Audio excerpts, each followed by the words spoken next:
Alrighty. Okay, so yeah, thanks everyone for being here today. I'm really excited to speak with you all. Um, and yeah, let's get started. As you probably know, my name is Bonnie Fishel, and I'll be giving a talk today called Empathy Two Ways. And this talk centers around using design thinking to empower users, unify cross-functional teams, and influence organizations. So first, I'm going to give a little bit of background about my role, provide some context on the challenges we face in designing experiences for users in complex domains, and also share some design thinking techniques that our team uses to achieve a shared understanding of the user-centered and technology-centered considerations that we have to make. So again, my name is Bonnie Fishel. I'm a product designer in the enterprise tech space. Currently, I work for Elastic, which is the company behind Elasticsearch, where I build the user experience for their security and integrations workflows, which can be incredibly complex and specialized and nuanced. And it's my job to make sure that that work seems easy and rewarding for our users in a way that makes them feel like they're really good at what they do. So again, just to kind of give a little bit more context as to what Elastic and Elasticsearch is. Obviously, by the name, it's probably pretty obvious. We do search, but search can be so many things. You know, search is filtering. Search is narrowing down a range, you know, a time range or a severity range within a slider. It's mapping. It's for security, specifically, you know, anomaly detection and things like that. So for Elastic, we power companies like Netflix and Uber, is not on this, but Tinder and Instacart. And that's kind of how they are able to index all of their data. So we design that experience for developers. And I specifically designed that experience for our security users. So let's dive into a little more of what that means in the context of my role. So I'm sure you all are aware, product design sits at the intersection of UX and UI design. So what makes good product design? Good UX consists of workflows that make it easy for our intended users to do their jobs, and good UI consists of interfaces that make it easy for our intended users to do their jobs. What makes designing for users in a specialized domain like cybersecurity a challenge is that we have a wide range of intended users. So Elastic Security's users include a company's CISO or VP, and they're the ones that make the purchasing decisions. Another persona is an operations team that deploys the sensor, a SOC team, which triages and creates investigations. And these users have different skill sets and different priorities. They come from organizations in different industries with different needs. But all of these people use Elastic Security with the expectation that the experience will work for them. Yet their fundamental expectations as users remain consistent. Users want interactions that are simple and intuitive. And we talked to dozens of our own users who confirm this sentiment. And the phrase that a lot of them use is this easy button. But giving users an easy button isn't as easy as it seems. So this right here was taken from a user interview that we conducted to learn more about an upcoming upgrade feature. It sounds really straightforward, right? The user says, hey, I want to get a notification that there's an upgrade available, and click install. But not so much. This is a back-end design doc that shows the complexity of what engineers have to do to achieve that capability in our platform. So before we go further, I want to talk for a second about cross-functional teams. Cross-functional teams are great because in software development, the whole is greater than the sum of its parts. And I truly believe that. Mixed skills teams are literally the only way that companies are able to build great products for their users. But working together means relying on each other, which at times can lead to frustrations. And I found this meme a little bit ago, and it made me laugh because I've for sure felt this at points, and I know that people have felt this, about design at points. So a lot of frustration can be chalked up to a lack of understanding. And finding empathy in the work that each of us does in our roles can lead to more efficient and effective development. And it's important to understand what our teammates really do.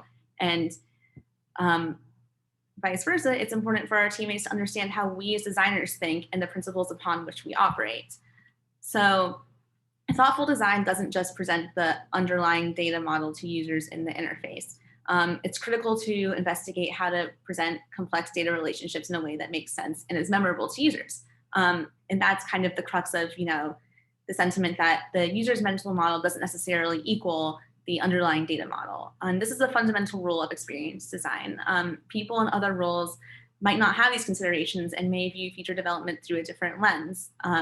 As a designer, I've been trained to have empathy, and so, and you all as well have been trained to have empathy for users. But Elastic and the companies I worked at prior to that, I've also learned to really have empathy for my teammates who might think about their work as, say, engineers or researchers or data science or QA in a wildly different way than I do as a designer. But at its core, design solves problems, and putting users and experiences first is the key to unlocking the potential of any idea. So thinking as a designer means thinking about our users. But design thinking isn't just for designers, it's for organizations, and it's about bringing colleagues into our process. It doesn't replace previously established systems and ways of thinking, but it augments them by encouraging others to focus on the people they're creating for, in addition to creating what's technologically feasible and economically viable. So back to the easy button, there isn't one. But there are processes and techniques that stem from design thinking that we can use to simulate it. And I want to share a few of my favorites. So I'm sure you all have seen something like this image before, but one of the things that I think is super important is socializing the design thinking process. You don't need to be a designer, like I said, to apply the principles of design to the way that, you work with your team. All you really need is curiosity and empathy and an open mind. And in fact, bringing cross-functional teams into the conversation leads to faster innovation and more meaningful outcomes. So taking a look at this, as I said, I'm sure you all have seen something like this before, but when you break down the design thinking process, it's empathizing, it's defining, ideating, prototyping, and testing. And that's all, well and good, but I kind of want to share, some actual techniques that you can bring to your team to kind of take your teammates into these process, into this process. So my favorite one that I want to share with you is structured ideation. And it is all about gaining consensus amongst cross-functional delivery teams. What happens during structured ideation? You as a designer are a facilitator. You've worked ahead of time with your PM and your team lead to document what the acceptance criteria is to define user jobs to be done. And then you go through with your delivery team and chart the user journey, define the happy path, identify and document edge cases, sketch potential solutions. But basically bringing everyone into this process helps designers understand what's feasible and what could go wrong. And engineering understands, user expectations and jobs to be done. And just as a simple anecdote, that graph that I had showed you earlier with the whole back end design document that one of our engineers created, once, all it really took for me to do was, go to a whiteboard. This was pre-COVID times, but go to a whiteboard, draw a literal stick figure with a thought bubble out of his head being like, I need to upgrade. I'm sitting at my desk. What do I do next? And all of a sudden this, switch went off for our engineer. And he's like, oh, right. It would be really annoying to have to go through all of these steps. Like, let's see what I can do. So by bringing other team members into our process, all of a sudden they're thinking about this problem in a different way. And by someone like me, who's a designer, seeing that crazy back end document, all of a sudden I am also a lot more aware and a lot more empathetic about, just how difficult this problem is to solve, even though when you talk to the user, and of course the user has, reasonably doesn't really, know what it takes to put in, but they're saying easy button, you're thinking an easy button, you're listening to your engineer, you're realizing, wow, there's a lot that goes into this. Let's see what we can do to work together. So I think structured ideation is great. And this is in practice kind of what, once we started going remote during COVID, it's definitely a bit harder. And it's a process that I've been trying to refine over the past year. But,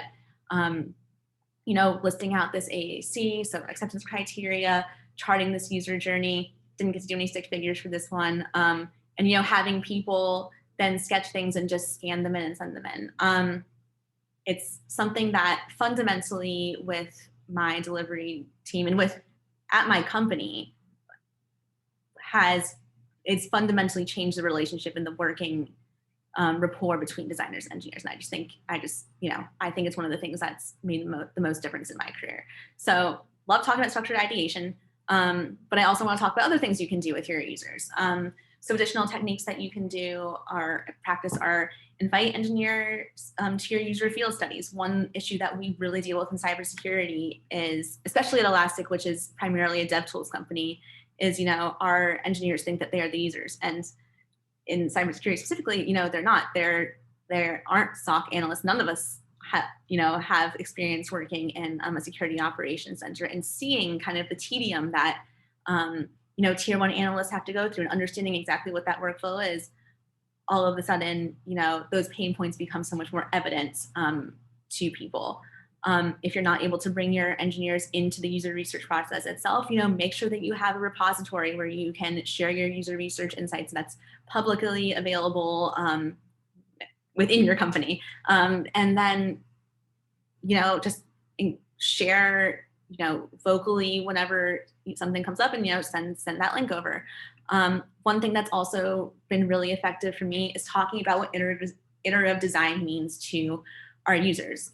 We practice kind of like a form of agile in my delivery team at Elastic. And I think that for a lot of devs, the way they're looking at it is, okay, I'll build component 1, I'll put on top of that component 2, component 3, component 4, and those building blocks make sense in the context of what they're expecting the final product to be. But if we're releasing as often as we are, users aren't necessarily super happy, or they're not really totally understanding, what component 1 by itself is. So this is something that you all might have heard of. It's a term called bike shedding, but essentially, when releasing products or services in an iterative fashion, it's really important to keep in mind the customer's experience every single step of the way. And just sharing things like that.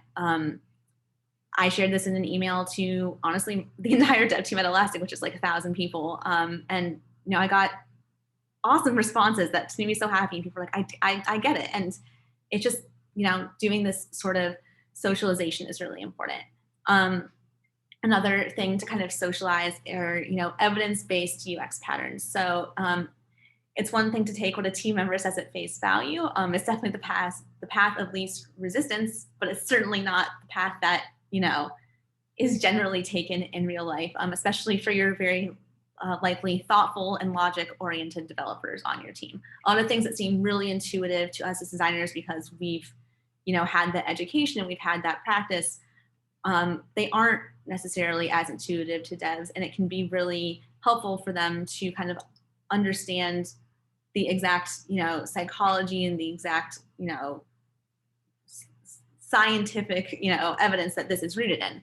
So here are some interaction patterns for your design toolkit that follow the laws of UX that are, again, established design principles. So the first of these is progressive disclosure, designing a guided experience for users regardless of the complexity of their workflow.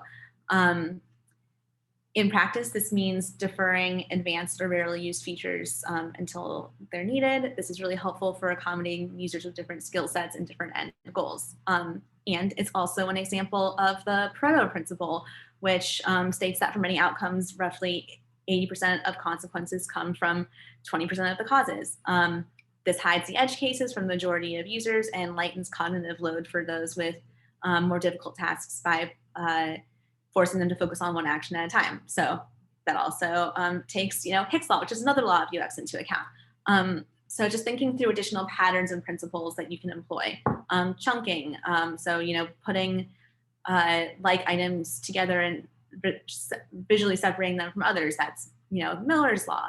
Adopting standard design patterns, which is, Jacob's law, Jacob Nielsen, and advocating for strong visual design implementation, which is the aesthetic usability effect.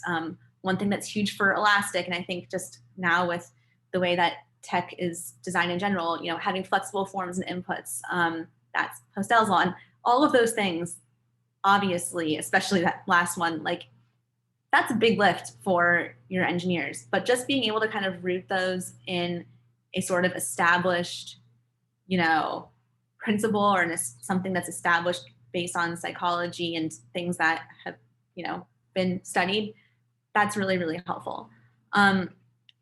So I really believe that one of the, and I forgot to mention, you can find all of these laws. I think there's like 21 or something on the site lawsofux.com. It's awesome. I use this as a resource with a lot of members on my team. And it's also just cool to kind of like, review these for yourself, and just a cool site. But anyway, I really believe that one of the cornerstones to product software development lies not only in the collaboration between roles, but also mutual understanding of each other's roles and all of our users' needs. So think of product development as a three-legged stool. Each leg is looking at the dev process from its own angle. Product wants to ship features. Engineering wants to make sure those features can be feasibly implemented, and design wants to make sure that the features are built in the best interest of the user. And each perspective is incredibly important and vital to the success of the product. But looking at a problem through a specialized lens leads to blind spots when it comes to taking the other angles into account. So we need to work together, rely on each other's respective strengths, and really trust each other. And nurturing healthy cross-functional team relationships makes me so excited because, as I said before, the whole really is greater than the sum of its parts, and harnessing each team member's strengths results in more thoughtfully and efficiently built outcomes. And at the end of the day, we're empowering our users and changing organizations for the better. So I want to talk a little bit about why I care so much about this. I've actually given this talk a few times before at tech meetups geared towards people that are, a few years deep into the professional careers. But this is the first time that I've given it to an audience that hasn't necessarily worked, full-time in enterprise tech. So before we get into it, I want to share a little bit of my journey with you. I graduated from Duke in 2013 with a visual media studies major and a marketing management certificate. Didn't really know what I wanted to do, but through visual media studies, I was just taken by the fact that the way that something looks and acts really affects the way that people think and feel about it. At that time, I thought I was probably going to go into like advertising or something. So I worked for a digital agency post graduation, and that agency had a design wing and a product design wing. And that's the first time that I really saw what UX was. And I was like, man, I wish I had known about this. Like, it's too late for me. I'm 22 and graduated, and like I should have figured this out before. Like I can't do anything about it. A couple months later, I realized that was really stupid because even though 22 I don't know how old all of you are, might seem old to you.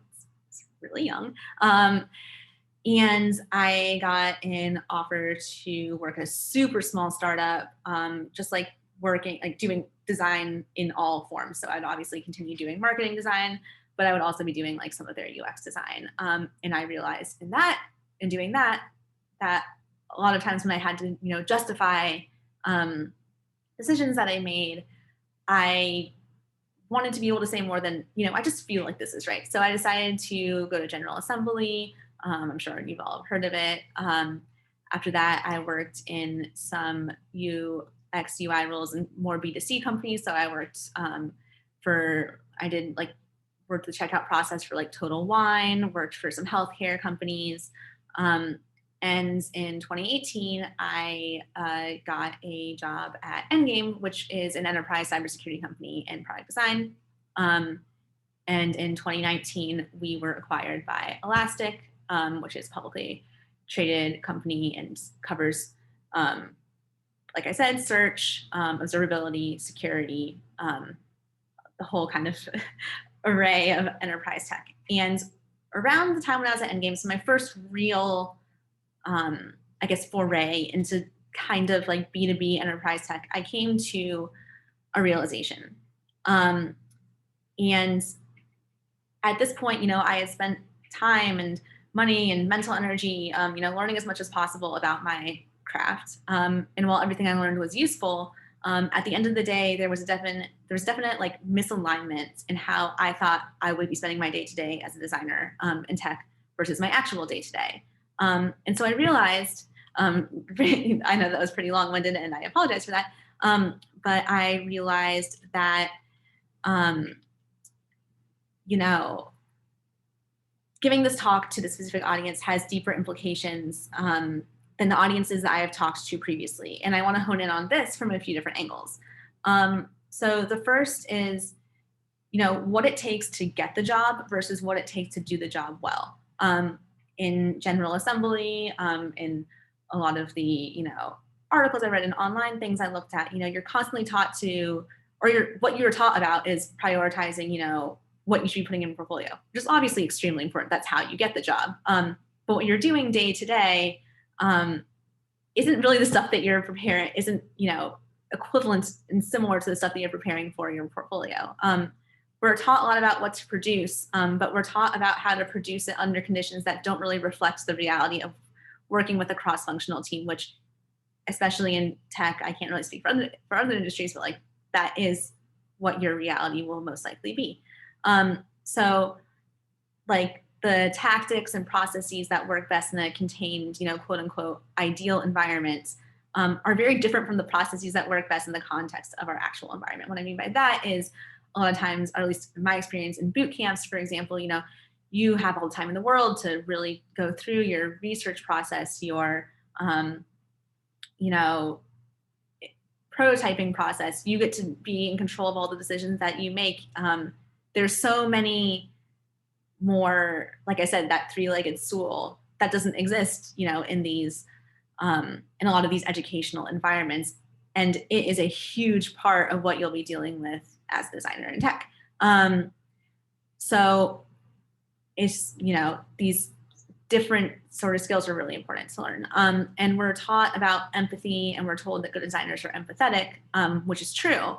But in addition to being empathetic to our users, we have to make sure that we're being empathetic to our teams. And that involves a lot of strategic communication and facilitation. And this sort of collaboration and compromise is often necessary for design initiatives to be recognized and prioritized. And it's such an advantage to come into your design role armed with the knowledge and skills to address it. Like I said before, this, triumvirate design is a relatively new entrant into having this, proverbial seat at the table in tech. And the value that design brings to the said table isn't fully recognized at all tech companies. So thinking back to this three-legged stool, the reason that this triumvirate works when it works is because each side is applying equal pressure. But oftentimes design, whether it's due to, a lack of headcount or a lack of senior leadership, or just the personalities of the people on the team, a lot of times designers don't feel empowered to apply that sort of pressure, which is reasonable. It can be really scary to be the one that disrupts the status quo. But as designers, we need to be there for our users. And if we don't fight for them, nobody else will. And we fight for them by advocating for our craft. So to bring it back, I feel so passionate about this sort of thing because design can be an inherently kind of lonely and isolating field. And I think it's really important to be there for each other. Don't get me wrong, I interact with people all day long. And I love and respect my engineering and PM coworkers. And Elastic has an incredibly talented and supportive design team. But even with those advantages, which I realize not everyone has, I'm often the only designer in a conversation full of devs and PMs. And like I said, design thinking is about bringing non-designers into our fold. And that can be tough if you feel like you're on your own. And it can be even tougher if you don't feel prepared to engage in these types of conversations and interactions. So that's why I want to talk to you all today, to help prepare you kind of for what's to come. And it's really exciting stuff, what's to come in all of your careers. But also to let you know that, you have a whole army of seasoned designers who want to support you because they care about their craft, they care about their users and their fellow designers, and they want to see you succeed. So thank you all again. I'd love to open the discussion to anyone that has any questions about this presentation or anything else related to working in product design or, enterprise tech or anything in that, realm.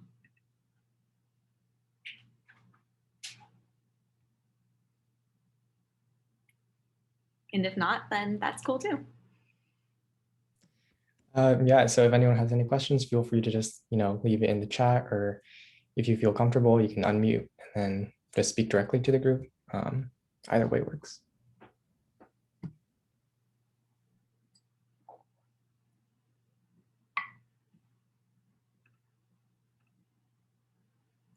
Oh, the bike analogy. Can I explain it more in detail? Absolutely. So let's go back to that slide real fast. Yes. So,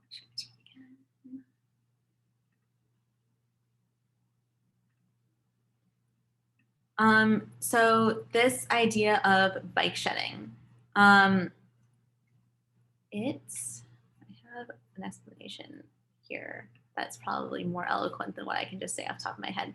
So bike shedding is this idea of, when you're releasing products or services in an iterative fashion, it's really important to keep in mind like the customer's experience as these iterations are being released. So if you look at that first row, you start with your wheel, your two wheels, your car with no top, and then your car with a top.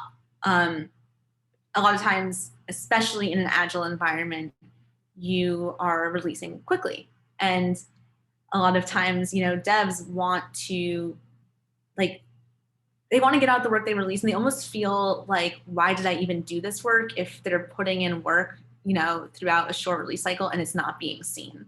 But your users, it's not, obviously not like a totally equivalent thing, but they see a wheel, in a certain, the equivalent of a wheel in a certain feature, and they're like, okay, cool, like, great, I'm confused. So you look at the fact that even though the first row gets the ultimate release faster by taking 4 steps as opposed to 5, it does that by sacrificing user happiness at each earlier release, and that means in practicality, users won't stick around for that ultimate release. They'll have moved on to your competitor. And so while that bottom image takes 5 steps to get to the ultimate release, at every stage there's a holistic experience. And the initial experience might not be what the customer wants, but as the organization learns through successive releases, they're delivering more happiness sooner. So through that learning, the organization can, course correct and realize a different potential delivery, such as, say a convertible that serves their customers even better than the original version. So a designer's role in this process is just bringing that empathetic perspective that understands what customers will find desirable and do what they can to influence the roadmap to reflect that. Does that make a little more sense? I know that image is kind of confusing without an explanation.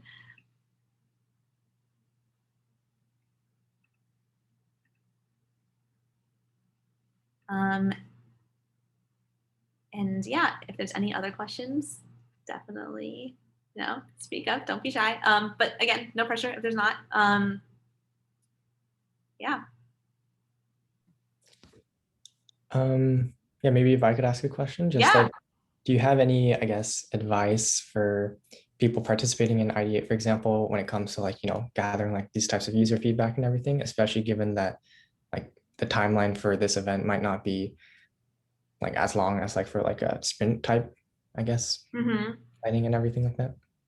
So I would say that user feedback doesn't necessarily have to be with, if you're in a time crunch, your research doesn't have to be, user feedback or talking to actual people. That's great if you can. And if you want kind of like fast ways to do that, honestly, just like messaging someone on LinkedIn. I don't know if, I'm sure you guys have like some sort of Slack set up, just like messaging random people on Slack. It's just a great way to get that quick feedback.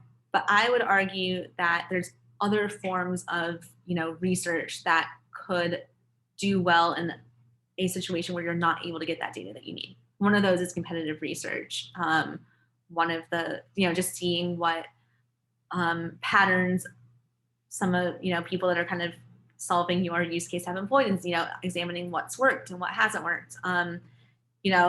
thinking about those UX principles and relying on those design principles as a foundation for, justification in terms of what you're going to, build or go with. I think that, in a scenario where it's, I guess, I don't want to say like urgent, but like where it's just, the time is of the essence, like those sorts of techniques are really good fallbacks to make sure that you have evidence to justify your design, but you don't necessarily have the time to talk to actual people. Thank you. Yeah. Yeah, so if anyone else has any lingering questions or anything like that, feel free to message in the chat.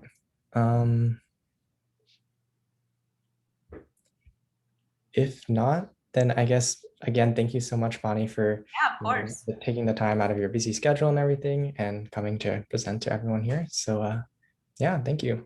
Yeah, thank you. And I just wanted to, let all of you know, I know that I'm just a, random person that you all don't know, but if, at any point you have questions or feel like you need, support, like I said, design it's great in that, we get to interact with so many different people, but it can be nice at times to kind of have support from someone that understands, your day to day. So, if I hope for all of you that, in any companies that you join and anything like that, I hope that you all have like, a great design team, a fantastic support system.